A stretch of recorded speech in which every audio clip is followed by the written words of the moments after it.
बंधुओं, जिसको कुछ काम करना होता है वे काम ढूंढ लेते, और जिसको काम करना नहीं होता वो बहाने ढूंढ लेते। मेरे से तो होगा नहीं, मैं तो जानता नहीं, मुझे तो पता नहीं, मेरे को तो आता नहीं। जिसने काम नहीं करना हो वो न करने के बहाने ढूंढते हैं, और जिसे करना हो वो काम ढूंढते हैं कि ये काम करें। किसी कार्य से युधिष्ठिर उठकर चले गए, कोई आया था या किसी काम से उठकर चले गए, श्री कृष्ण पीछे बैठे रह गए। उन्होंने मौका देखा, उठकर चल दिए।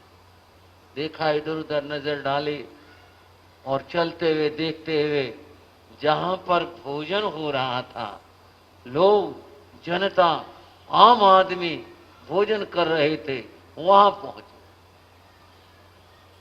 पहले लोग पंक्ति में बैठकर खाते थे, पत्तलों का जमाना था, लोग भोजन कर रहे थे। एक पंक्ति उठी, और जो पत्तले थे उनको उठाने के लिए कोई कर्मचारी उपस्थित नहीं था। इधर उधर गए होंगे और दूसरे काम में लगे होंगे। पंक्ति उठ गई, पत्तले रह गई, पत्तले हटे तो और लोग बैठे। इसको देखते ही श्री कृष्ण, बंधुओं, इतने बड़े सम्राट, लोग जिनकी इतनी पूजा करते, वे उन झूठे पत्तलों को उठाने लगे। देखने वालों ने ये नहीं पहचाना ये कृष्ण है। किसी ने तो कहा कोई बहरूपिया होगा, कोई रूप बना के आया होगा, किसी ने कहा कोई कर्मचारी होगा। लोग किसी ने नहीं देखा, और उन्होंने पत्तलें उठाई, और जहां उनका स्थान था वहां पर रख दे। फिर दूसरी पंक्ति को उठाने लगे, ये काम करने लगे। लोग आ रहे थे, पत्तलें लगाए जा रहे थे, खाना चल रहा था, और श्री कृष्ण पत्तलें उठाने पर लग गए। ये छोटी बात भाइयों, हाना कर दो बस। बताओ, इतने बड़े सम्राट और झूठी पत्तलें उठाएंगे, आम आदमी की झूठी पत्तलें उठाएंगे और उठाने लगते। यही तो बात है श्री कृष्ण की। उनका जीवन कितने गुणों से भरा हुआ था। वहां युधिष्ठिर आए, बोले कृष्ण कहां गए? महलों में गए होंगे मिलने के लिए। वहां देखा, भाई कृष्ण बोले यहां तो आए भी नहीं महलों में। इधर देखा, उधर देखा, गए कहां, किधर चले गए? ढूंढते हुए पांडव, युधिष्ठिर वहां जब भोजन हो रहा था वहां गए, और वहां जाकर देखा वो तो पत्तलें उठाने में लगे हुए हैं। बड़ी शर्म आई, दुख भी हुआ युधिष्ठिर को। बताओ, हमारे भगवान, हमारे सब कुछ, और ये काम कर रहे हैं। वे गए, और भी जो साथ थे हाथ जोड़ के क्षमा मांगे, आप ये क्या काम करें? बोले क्यों, क्या बात होगी? ये काम नहीं है। बोले आप थोड़े करोगे काम। बोले तो सेवा है, सेवा तो धर्म है। मैं तो सेवा का उपदेश धर्म के रूप में देता हूं। मैं तो यही कहता हूं ये धर्म है, धर्म करना तो अच्छा होता है। बंधुओं, जरा इस बात पर गौर करो, सेवा को धर्म कहा, और इतना बड़ा व्यक्तित्व, उन्होंने स्वयं अपने हाथों से पत्तलों को उठाया। बस अब क्या कहूं, आपको तो मैं कुछ नहीं कह रहा, मेरे पास कोई सी बात भी नहीं है कहने के लिए। मैं तो अपनी बात स्वयं से कहने लग रहा हूं। कहीं भी ऐसा मौका हो, कोई सेवा का हो, तो बंधुओं उस समय ये मत सोचो कि मैं झूठे बर्तन खा लूंगा, मैं ये काम करूंगा, ये मैं हटा दो। बल्कि सोचो सेवा करना तो धर्म है, सेवा करनी चाहिए। सेवा करने वाला व्यक्ति महान फल को प्राप्त करता है। अपनी भावना और अपने विचार ऐसे रखो। बंधुओं, ये जन्माष्टमी और उत्सव है, ये इसी बात का है। उनके जीवन से कुछ बात सीखी जाए। थोड़ी सी बात, थोड़ी सी बात, कभी कभी नमक भी बुरक दिया जाता है, ऐसी भी हो जाती है, तीखी सी भी बात हो जाती है। आप सभी का काम पड़ता है, अपने मित्रों के जाने में, उत्सव में जाने में, रिश्तेदारी में जाने में, वहां जाने के बाद में कुछ काम करवाने की भावना रहती है, या खाली बस गए और बस खाना खाया और ठीक है घूमे फिरे आ गए। मैं समझता हूं ऐसे जाने का कोई लाभ नहीं हुआ। लाभ तभी हो कि जब आप कुछ हाथ बंटवाएं। मेरी बहनों, बात भाइयों से करो चाहे अपने बहनों से करो, कहीं पर गए और भोजन किया वापिस आए, ये कैसा रहा? कुछ नहीं, नमक तो था ही नहीं सब्जी में, क्या खाना बना रखा था, कुछ नहीं। अगर यूं कह दिया किसी के लिए कि नमक नहीं था, मिर्च ज्यादा थी, या यूं कहा कि भी उसमें तो धुआं निकला हुआ था, कुछ नहीं बनाना आया, बंधुओं किसी का खा करके और फिर उसके प्रति ऐसे शब्द कह करके आपने कर्म बांध लिए। आपसे मतलब दुनिया ने कर्म बांध लिए।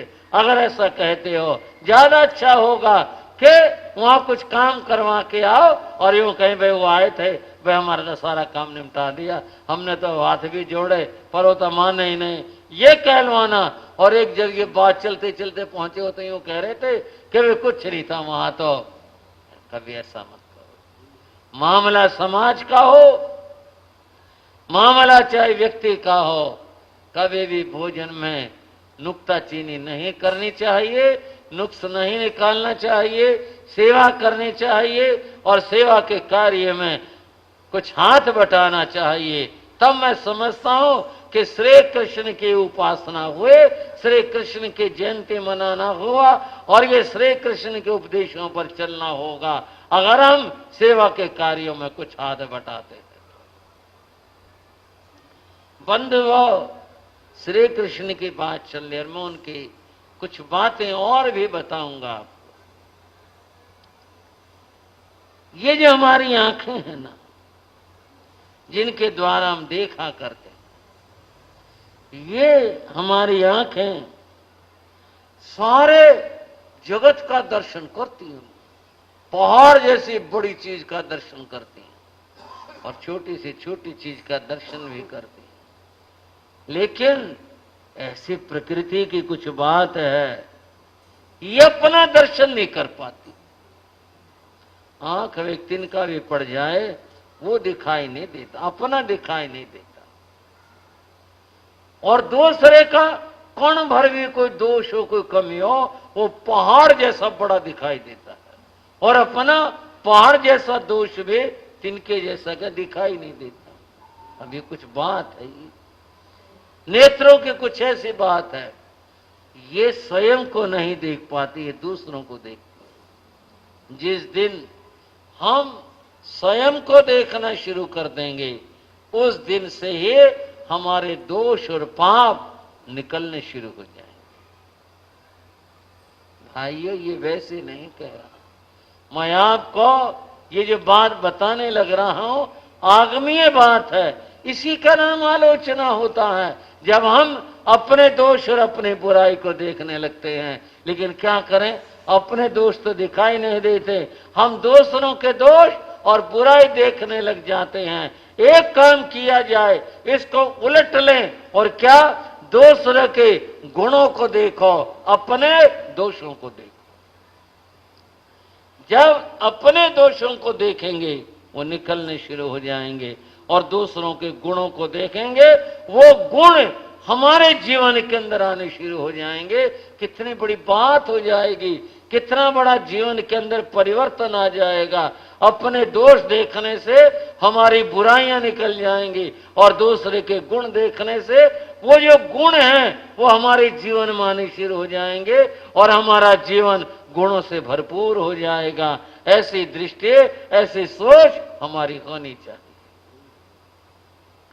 श्री कृष्ण की बात, एक बार सुबह का समय था, श्री कृष्ण और पांडव होगा कोई मौका, सुबह घूमने के लिए निकले। सुबह का समय, बड़ा अच्छा वातावरण, स्वच्छ वातावरण, बड़ा सुंदर समय, और जा रहे थे। रास्ते में एक जगह एक कुत्ता मरा हुआ पड़ा था, उससे बड़ी दुर्गंध आ रही थी, बदबू आ रही थी।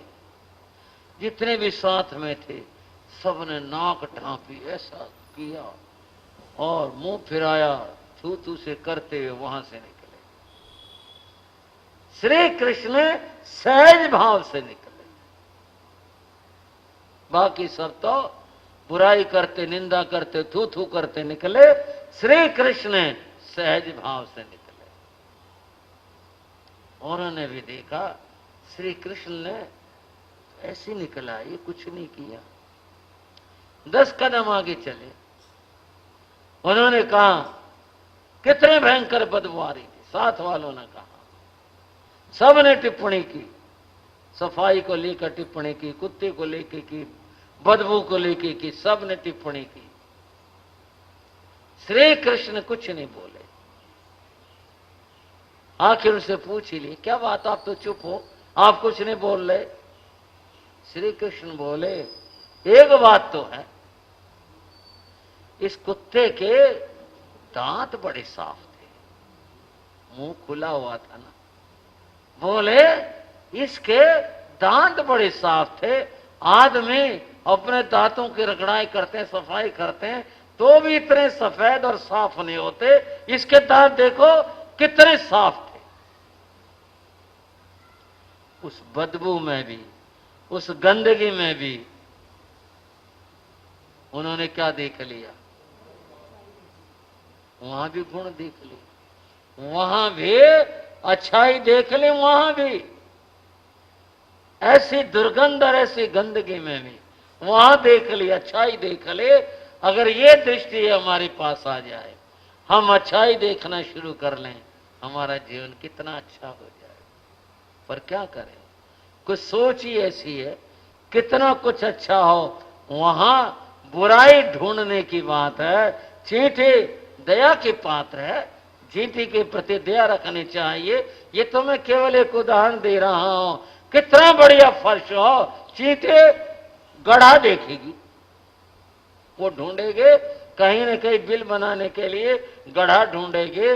और जिसकी दोष दृष्टि है, वो कितना भी कहीं भी चला जाए, वो भी गड्ढा ढूंढेगा, कमी ढूंढेगा, दोष देखेगा।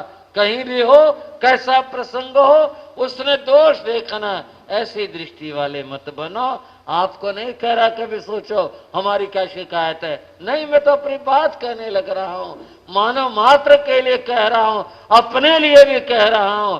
हमें कभी बुराई और दोष नहीं ढूंढने चाहिए, हमारे को तो गुण ढूंढने चाहिए। हमारी दृष्टि ऐसी होनी चाहिए। श्री कृष्ण का जीवन पुकार पुकार करके ये बात कह रहा है कि गुण देखो, दोष मत देखो। एक बार बड़े मजे की बात हुई। बात यह हुई कि गोपियों ने श्री कृष्ण को उपालंब दिया। और क्या उपालंब दिया?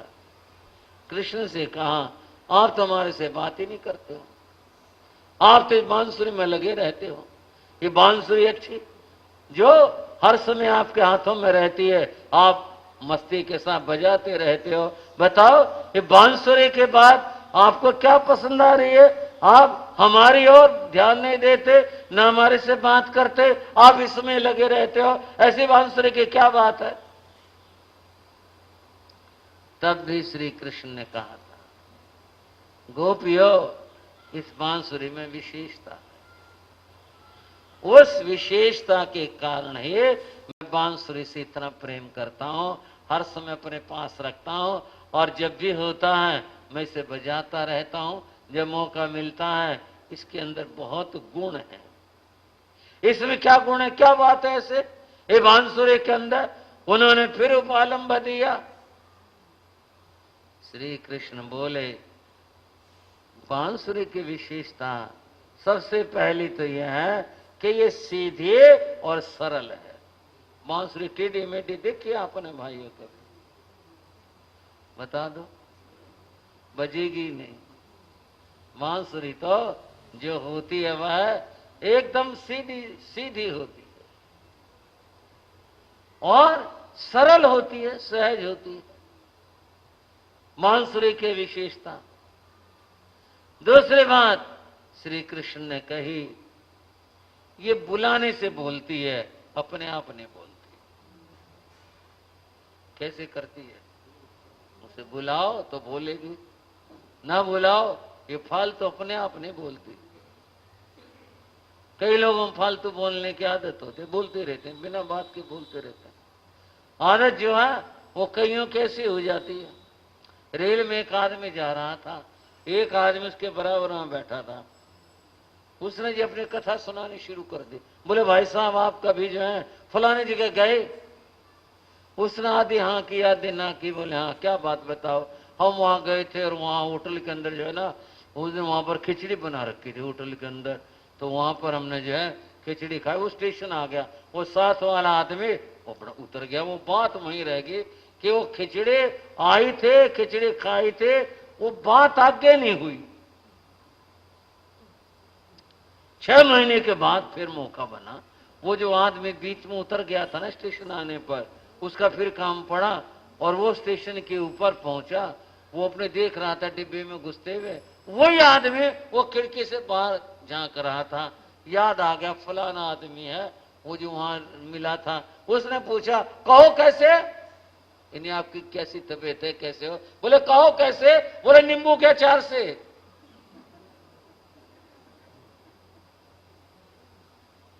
हाँ जी, वो जो बात हुआ छोटी थी ना, कहा छोटी थी, वो खिचड़ी कहा से खाई ये तो बताना रह गया था। बोले खिचड़ी खाई, वो खाई खाई जो खाई से वो बीच में रह के उठ के चला आया। आज तक वो से याद है बात कि वे बात वहां तक हुई, आगे तो हुई नहीं थी। उसने तो राजी खुशी के लिए पूछा कहो कैसे? बोले नींबू के अचार से। आप ना प्रयोग करना, मैं मार जी बता रहे थे खिचड़ी को नींबू के अचार से खाओ। मैं तो एक विनोद था, ख्याल में आ गया बोलने के बारे में कि आदमी कितने बोलते रहते हैं, फिजूल बोलते रहते हैं, आदत होती है, चलता ही रहेगा, बोलना चलता ही रहेगा। ऐसे नहीं, श्री कृष्ण ने कहा बांसुरी की विशेषता यह है कि यह बुलाने से बोलती है, बिना बुलाए अपने आप नहीं बोलती। रखे रहो, चुप रहेगी।